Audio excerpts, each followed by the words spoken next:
Mr. Vance's methods, while storied, are unscientific relics, Director Kincaid said, her voice echoing in the Senate hearing room. In the 21st century, we don't rely on gut feelings. We rely on data. My name is Arthur Vance. I'm 62 years old, and until that moment, I was the most senior case officer at the CIA's Counterterrorism Center. For 30 years, I'd sat in bare rooms across the world, talking to men who wanted to burn it all down. My tools weren't algorithms. They were empathy, history, and a collection of handwritten journals I'd kept since my first day at the farm. Kincaid adjusted the microphone, her eyes sweeping over the senators, the cameras, then landing on me for a fraction of a second. I was sitting in the third row, a mandatory spectator at my own execution. She was 41, sharp, ambitious, with a Ph.D. from MIT and a true believer's faith in technology. Her entire career was staked on a new AI-driven analysis program called the Oracle, a billion-dollar black box she promised would make human intelligence obsolete. To secure our future, she continued, her voice ringing with certainty, we must embrace the future. That is why I am recommending the full and final funding of the Oracle project and the immediate retirement of personnel whose methodologies belong in a museum. The room was silent. I didn't flinch. Didn't react at all. I just watched her dismantle my life's work on C-SPAN. When the hearing concluded, my deputy, Mark, walked over, his face grim. Arthur, I'm sorry. It's politics, Mark, I said, standing up and straightening my tie. She needed a villain to sell her savior. He nodded, not meeting my eyes. They want your badge and credentials by end of day. I walked out of the Russell Senate office building without looking back. No goodbyes, no angry speeches. 30 years of service ended with a press release about modernization. They had no idea what they were throwing away. What they didn't understand was that you can't quantify a soul, and what Kincaid didn't know was that every man, even a monster, builds his world around a story. And I was the best librarian of those stories the agency ever had. I joined the CIA in 1995. The world was different then. We learned tradecraft from men who'd faced the KGB, men who believed the best intelligence tool was a long dinner and a good bottle of wine.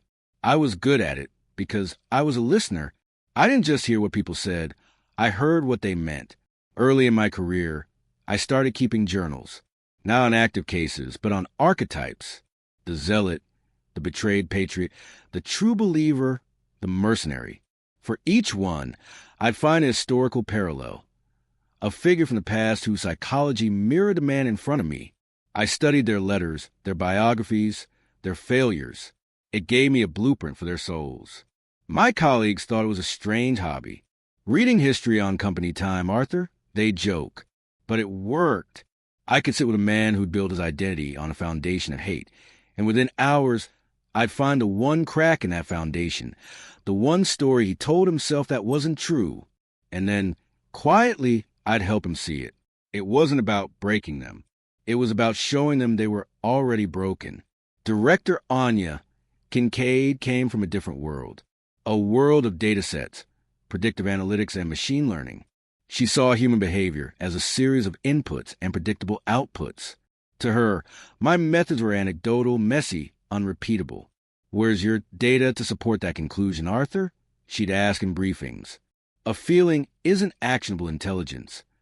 She rose fast, championed by politicians who wanted clean, technological solutions to messy human problems. The Oracle was her masterpiece, a system that ingested every piece of data imaginable: satellite imagery, financial records, social media, biometric scans, and promised to predict a subject's next move with 99.7% accuracy. It was a perfect weapon for a world that trusted code more than character. And to get her final round of funding, she needed to prove the old way was not just outdated, but dangerous. I was the old way, so I had to go. The day after the hearing, I packed the contents of my office into 2 cardboard boxes. The only things that mattered were the journals, 24 leather-bound notebooks filled with 30 years of handwritten observations. I took them home to my quiet house in Arlington, started a garden, and tried to forget the life I'd left behind. For 6 months, it worked. The world kept turning without me. Then, On a Tuesday morning in October, my old deputy Mark showed up at my front door. He looked like he hadn't slept in a week. "We need you, Arthur," he said without preamble. I poured him a cup of coffee and listened.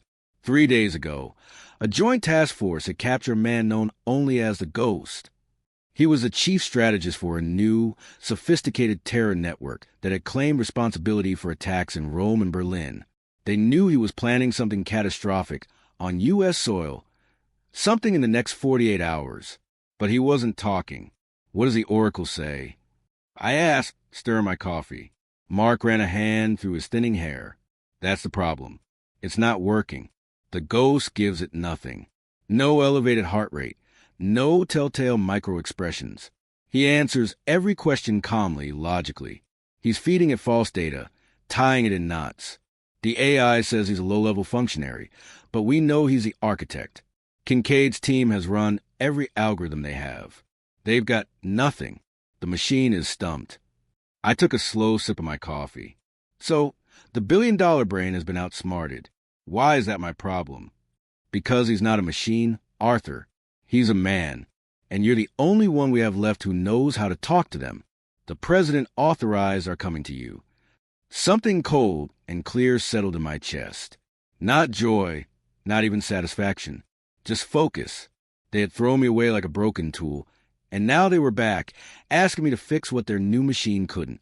"I'll do it," I said, setting my cup down. "On one condition." Mark leaned forward. "Anything." The interrogation happens at Langley, and Director Kincaid and her entire Oracle programming team are to be in the observation room. They will watch the entire session live. No phones, no interruptions. They just have to watch. Mark looked surprised. Then a slow smile spread across his face. "I think that can be arranged." "And Mark," I added, "I'll need his personal effects. Everything he had on him when he was captured. Any books, letters, anything he's written. Kincaid's team already scanned all of that. It's in the system." "I don't want the scans," I said. "I want the originals." An hour later, I was in a sterile conference room at Langley, a place I thought I'd never see again. On the table was a small box. Inside was a worn copy of a poetry collection, a cheap watch, a wallet with no identification, and a small, hand-carved wooden bird. The data guys had dismissed these as irrelevant. To me, they were everything. The book was by a 17th century poet named Elias Thorne, an obscure figure known for his fanatical, apocalyptic verses. I knew him well. I'd studied him years ago for a different case. Thorne believed he was a prophet, destined to be martyred for a holy cause, but he died of pneumonia in a debtor's prison, forgotten by history. I spent the next 4 hours not with the Oracle's data, but with my old journals. I sat in that quiet room and read my own handwriting, searching for a parallel. I found it in a journal from 2003 under the heading, "The Aspiring Martyr." The subject then was a mid-level recruiter for a different organization, but the psychology was the same. A deep-seated narcissism masked as piety. A desperate need not just to be right, but to be remembered, to have his name etched into history as a figure of consequence. These men didn't fear death. They feared oblivion. I closed the journal.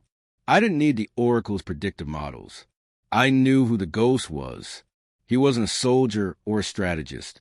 He was a frustrated poet who'd found a deadlier medium for his verses. I walked to the interrogation wing. Through the one-way glass of the observation room, I could see Director Kincaid, flanked by her team of young, confident programmers. They looked annoyed, impatient, like they were waiting for a museum exhibit to begin.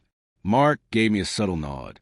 I took a deep breath and walked into the room where the Ghost was waiting. He sat at a steel table, calm, composed, a faint, condescending smile on his lips. He looked exactly like the man who had been confounding a supercomputer for 72 hours. I pulled up a chair, but I didn't sit opposite him. I sat beside him, leaving the space across the table empty. I placed my notepad on the table and didn't open it. I said nothing for a full minute. "You are not the usual ones," he said finally, his English perfect. "No," I replied quietly. "I'm not." I leaned back in my chair. "I was reading some Elias Thorne this morning. Do you know his work?" For the first time, a flicker of surprise crossed his face. He quickly masked it. I have some familiarity. A brilliant mind, I said. He truly believed his words could remake the world, that his sacrifice would echo for eternity. I paused and looked at him.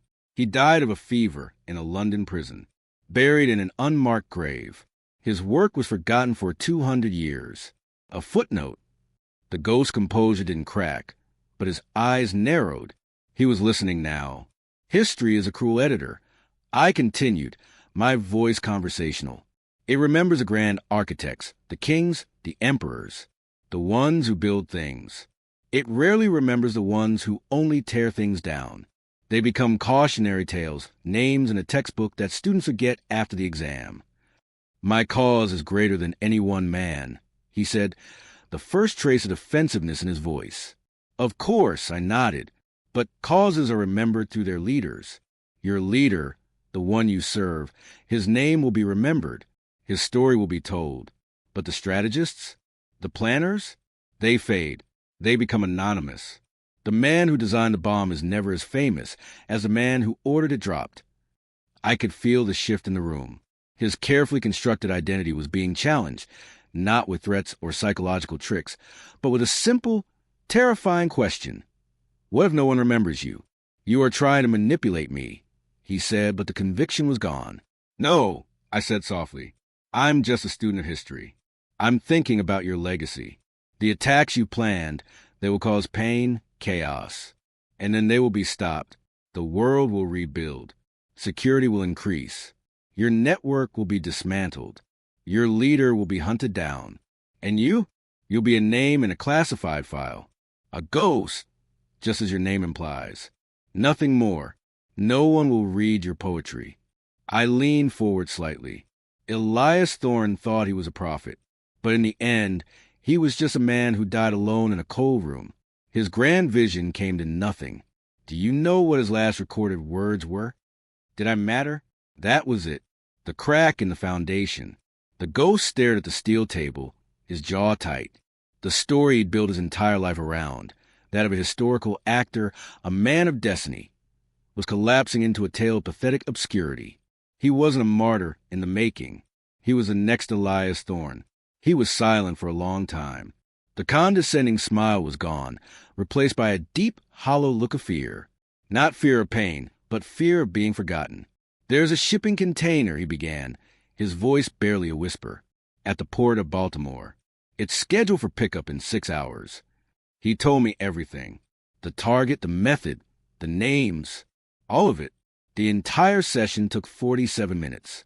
I stood up and walked out of the room without a backward glance.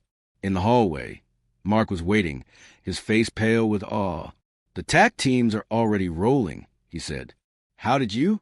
I just shook my head and walked toward the observation room. I opened the door and stood there. Director Kincaid was frozen in her chair, staring at the empty interrogation room on the monitor. Her team of programmers, the architect of the infallible Oracle, wouldn't look at her. They were staring at their keyboards, at the floor, anywhere else.